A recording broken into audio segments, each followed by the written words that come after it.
So, welcome to the Holistic Kids Show. My name is Zane. My name is Imad. And my name is Kasim. We're the Holistic Kids here to educate us kids from the inside out. An estimated 20 million Americans have thyroid disease, and our thyroid health is determined as we are young. What? Really? How? Well, we have the perfect guest here with us today to talk about just that. McCall McPherson is the visionary behind Modern Thyroid Clinic, a thyroid-centered functional medicine practice in Austin, Texas. The now owner and chef, Chief-Thyroid-Hope-Giver of the Thyroid Nation. A frequent podcast and summit guest, and the now host of Thyroid's Nations podcast. She is the physician assistant, recent TEDx speaker, and a thyroid expert by way of being a thyroid patient, and she is here with us today. As our mom and our grandmother had thyroid issues, we are very passionate about this. We would love to know how your story and how you became a Chief-Thyroid-Hope-Giver. Well, thank you guys so much for having me today. I'm so excited to be here. I've heard wonderful things about you gentlemen, so very excited. So my story started how a lot of people in medicine story starts. I turned my pain into purpose. So I had a thyroid problem that literally made me go to bed at 3:30 in the afternoon every day. And I would be in bed until I woke up to go to work the next day. And I kept going to my doctor and saying, listen, I'm fatigued. Like I'm tired. I can't think straight. I can't focus. My hair's falling out. I'm kind of sad. Like, I don't know what's going on. I have all these thyroid symptoms. Please help me. And he said, oh, no. Your thyroid looks totally normal. You're fine. This has nothing to do with your thyroid, and didn't really offer any help. So I kept going back, kept asking for help, and he couldn't help me. So eventually I got on the list to see a doctor that specialized in thyroid issues in a more progressive and holistic way that I'm sure you guys can appreciate. Saw him, and he gave me my life back, and very, very quickly became a mentor to me, taught me everything he knew. And I took that information, continued to build on it, and created a place that was safe for all the men and women and children out there to come with a thyroid issue where they can actually get help. It's called Modern Thyroid Clinic. Wow, That's That's an amazing, inspiring story. So let's start from the beginning. What is a thyroid and why is it so important? Yeah. So your thyroid is right here. And it is like a master gland of hormone production. It basically influences every darn reaction in your body, or most of them, from your energy to your metabolism, to your ability to not become like diabetic or pre-diabetic, to maintain your hormone production, your hair, your skin, your mood, your digestion, temperature, immune function, literally everything. And, it messes up, it gets dysfunctional in a few different ways with a huge percentage of people, especially women, but it also happens with kids and it also happens with men. And just having a thyroid problem can absolutely hurt so many aspects, not only of your health long-term, but also your ability to like enjoy your life, to play, to have fun, to do well in school, all the basic things we need to do to thrive as humans. So our thyroid is very important. So it's so important. So how do most thyroid issues start? Yeah. So there's two ways. Okay. One specifically, I would say, is more important for kids to be aware of is, one can be Hashimoto's. So Hashimoto's is what's called an autoimmune disease. I love that you guys are shaking your head like you've heard of Hashimoto's before. Yeah, That's amazing. yeah. I love it. So an autoimmune disease is where your body actually gets confused. And instead of trying to fight like an illness or a bug or cancer, it actually starts fighting against itself. And Hashimoto's is when your body starts mounting an immune response against your thyroid and attacking it. And what happens in that case is it starts to erode away and secrete or erode away and attack hormone secreting tissue. So then your thyroid is no longer able to secrete hormones as well anymore. And you become tired and fatigued and you can't focus and all the things we already talked about. So that's the most common thing that I see with kids, right? That accounts supposedly of like most thyroid issues. There's another form of thyroid dysfunction too that happens usually when people are a little older, where we just kind of lose thyroid function over time. Like our thyroid gets slower, more sluggish, and just kind of doesn't work as well, kind of like most things that you've had for a long time, like your car or whatever. It starts to break down, it doesn't work as efficiently. And that happens too when we get older. But the biggest thing for kiddos, I would say, is Hashimoto's, and that leading to then hypothyroidism, which means your thyroid doesn't secrete enough hormones. Does that kind of make sense? Yeah. Yeah. I can, yeah. Now you guys know more than a lot of doctors and clinicians know about thyroid function already. So you're crushing it. You're knocking it out of the park. Mm. Isn't problems with thyroid due to autoimmune disease? Yeah. So research says like anywhere from 85 to roughly 95% is due to that autoimmune disease. And what often drives autoimmune disease is your lifestyle. Okay. So it's why it's really important to eat good food, to not eat a bunch of processed food or inflammatory food. Basically, food that you open up and eat from a package puts you at risk for Hashimoto's or autoimmune thyroid issues. So, and that's often what I see as an issue with kids when they're young. They're not eating well, they're not taking care of their bodies, and their bodies can't handle it. And so, again, they start to trigger this autoimmune reaction. Yeah. So, Wait, so that means that our body starts to attack the thyroid? It well, does. our It starts thyroid- to attack it. Yep. And then it swells up. Sometimes you'll see people that have like this little fat pad looking thing right here. I used to have one myself. And that is a good sign of Hashimoto's. It's called a goiter. And that usually means, hey, this person needs a good, thorough lab exam for their thyroid because they probably have Hashimoto's. Is it true that the health of the thyroid is determined when you are young, when we are young? It absolutely can. So it's kind of, again, I give an analogy of like taking care of a car, right? Like when you get a brand new car, if you take really good care of it, if you change the oil, if you rotate the tires, if you do all these maintenance things that need to be done to take good care of a car, it'll probably last a long time, right? Similar with your thyroid. The other end of that spectrum is you don't really take care of it. You don't move your body. You don't nourish your body with good, healthy food. And then pretty early on, your body can start to break down, not function as well. And the earlier that happens, the more impact that has on you over the years, right? If your car breaks down when it's a year old and you have to drive that car for 40 years, that's going to really impact your life. Whereas if you have a car, you take really good care of it, it's supposed to last you 40 years and it starts breaking down at 38 years, it's not really going to interfere with your life very much. So it's so important to start taking care of your body as much as you can when you're young. So, are there specific foods that can help with thyroid, or is it just every single type of real food?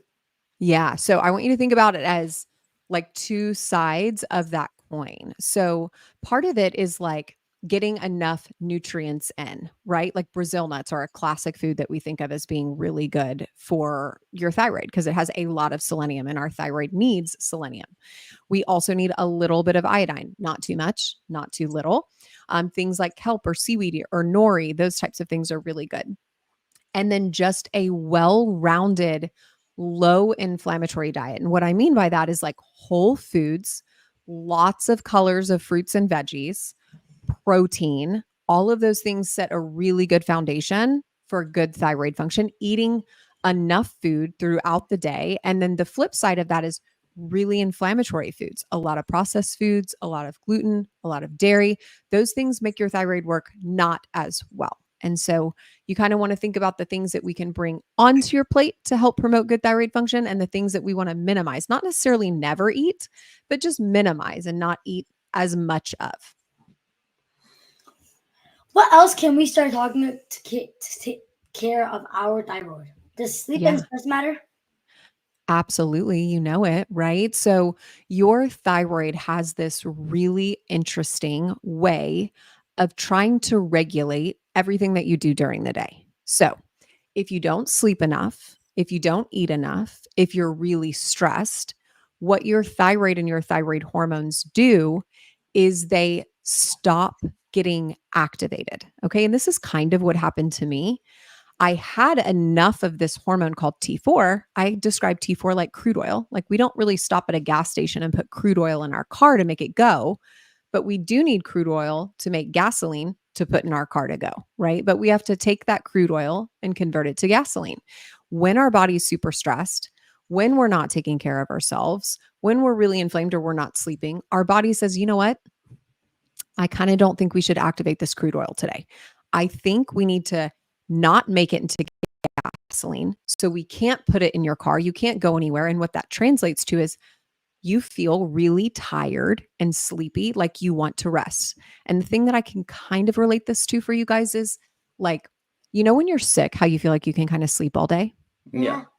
Right. Your body makes you tired like that. One of the ways it does it is that it doesn't allow you to activate your thyroid hormones so that it forces you to lay down, to rest, and to recover.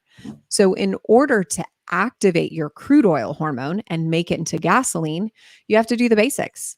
You've got to eat well, you have to sleep well, you have to regulate your stress, reduce your inflammation by eating healthy, nourishing foods, and those types of things. And that is what allows your thyroid to function and thrive so that you can feel your best every day and function at your highest level.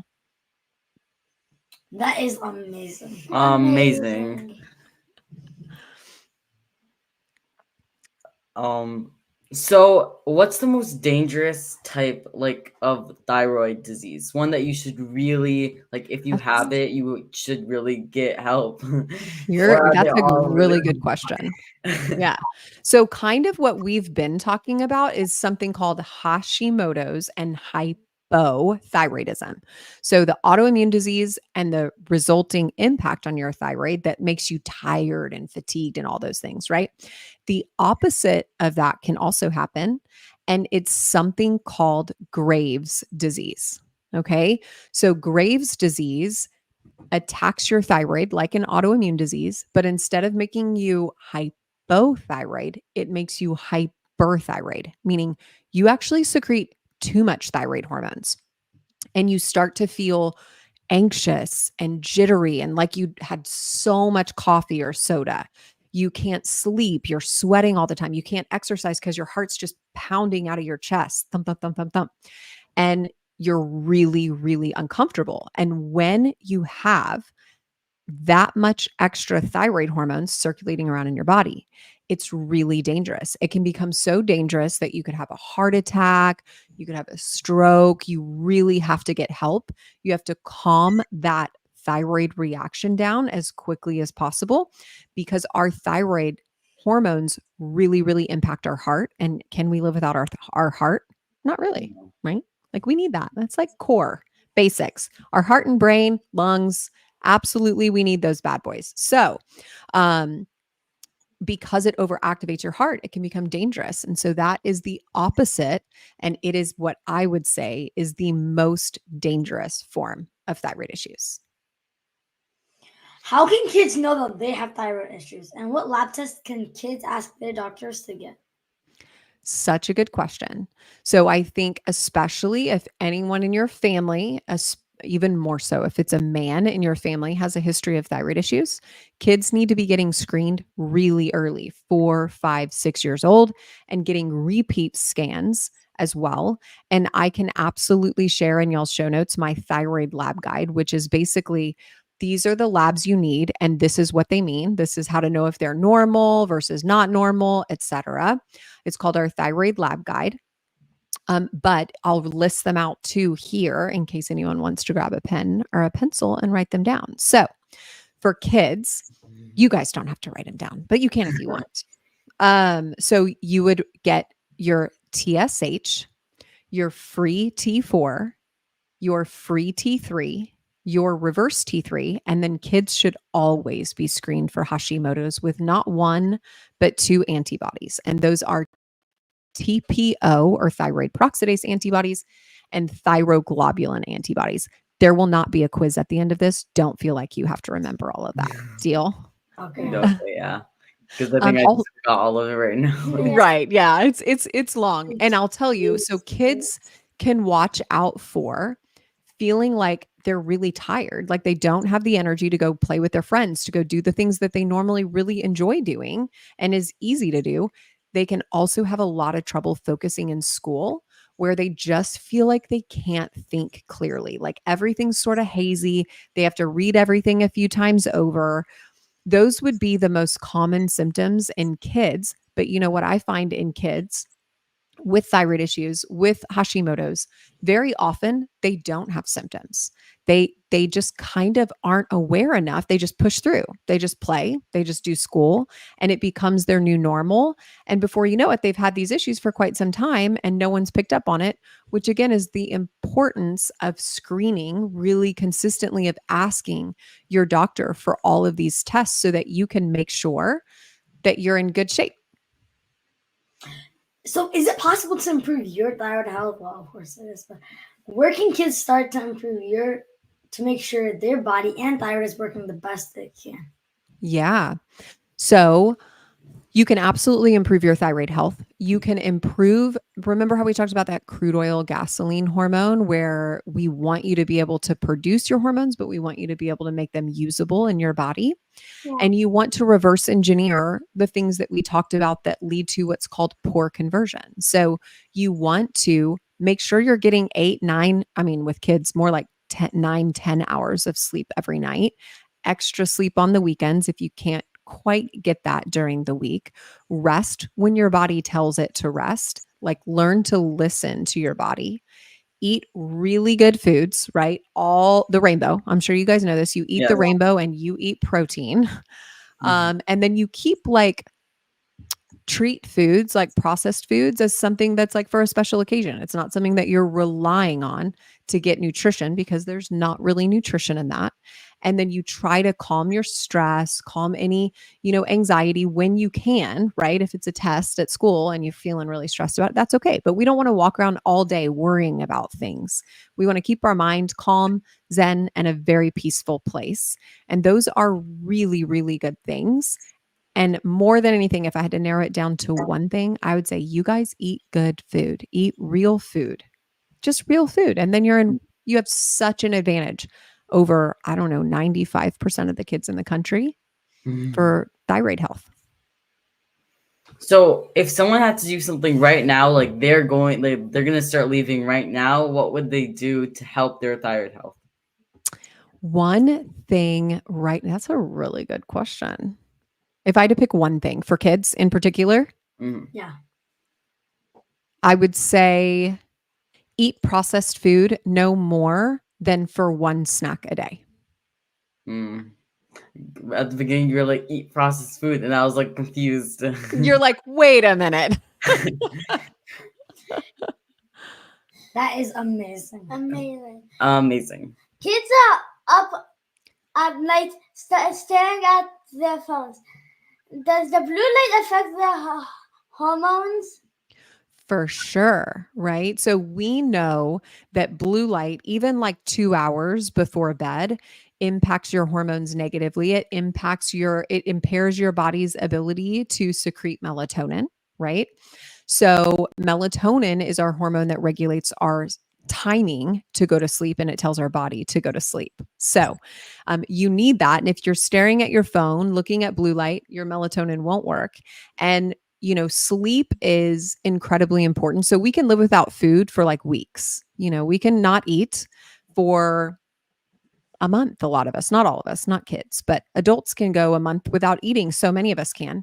We can go 3 days without water, 5 days without water, somewhere around there. But sleep is something that we cannot live without. And even just one poor night of sleep impacts our physiology for days or weeks. And so removing that blue light at nighttime, limiting your screen time in general is a very important thing for thyroid. Not only thyroid, your hormones too are impacted by your thyroid. Your ability to build muscle and testosterone as you grow and recover and all of those things can be very heavily impacted by staring at your phone before bed in general. You mentioned iodine. We love seaweed. Love seaweed. Me too. Can you eat too much seaweed because can it hurt your thyroid? Yeah, because I think we had a lot of seaweed. Yeah, my daughter does that too, and I love it too. It's like really tasty and salty and addictive, but it can. So if we get too much iodine, Alan Christensen is a really famous doctor in the world of thyroid, and I love and adore him. I was talking to him earlier last week about iodine specifically, and he called it the Goldilocks nutrient. So you can have too much and you can have too little. And so what we've done in our country to ensure that people are not deficient or don't get enough iodine is we put it in our salt. And so anytime you eat regular table salt, anytime you go to a restaurant, you are getting salt that is fortified or added in iodine. And so what has happened because of that is we're all walking around with plenty of iodine. And we don't want to end up getting too much, or it can actually trigger that autoimmune thyroid issue we talked about earlier called Hashimoto's. So you guys want to have some seaweed. It's so good for you, but you do not want to have too much. I think roughly for kids, I think it's about 75 up to 150 micrograms of iodine a day is kind of the daily value. And you guys should check on the back of what's on that seaweed. I don't know offhand, but I think pretty quickly you're going to hit that limit. Yeah. Yeah. We use sea salt or Himalayan salt. Do we need to supplement with iodine, or is the seaweed good enough? The seaweed is good enough, y'all. Yep.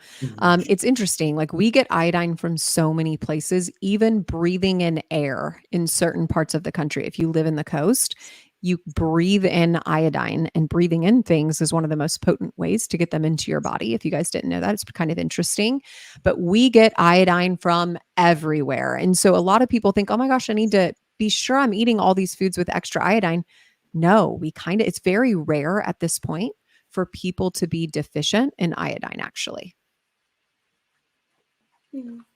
So, Are there other nutrients or our thyroid needs?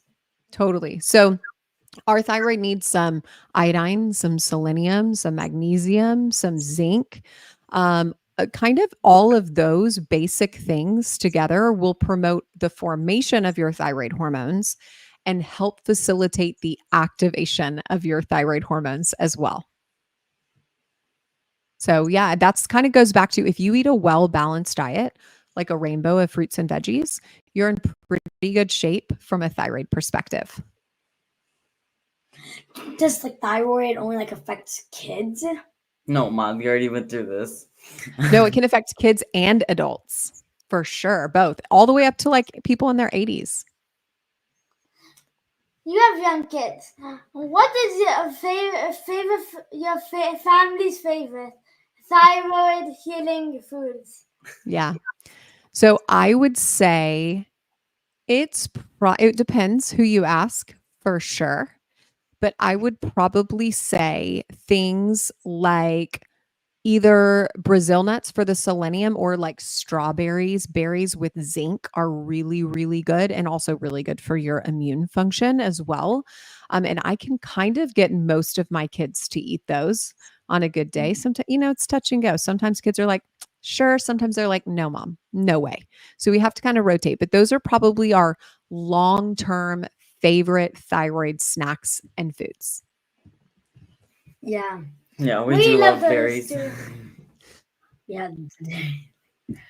What is one thing you want kids to know about your thyroid story? Yeah, about my thyroid story. I would say if you feel tired and you feel like you can't think at school, you need to let an adult know. You should let your mom or your dad know, your pediatrician know.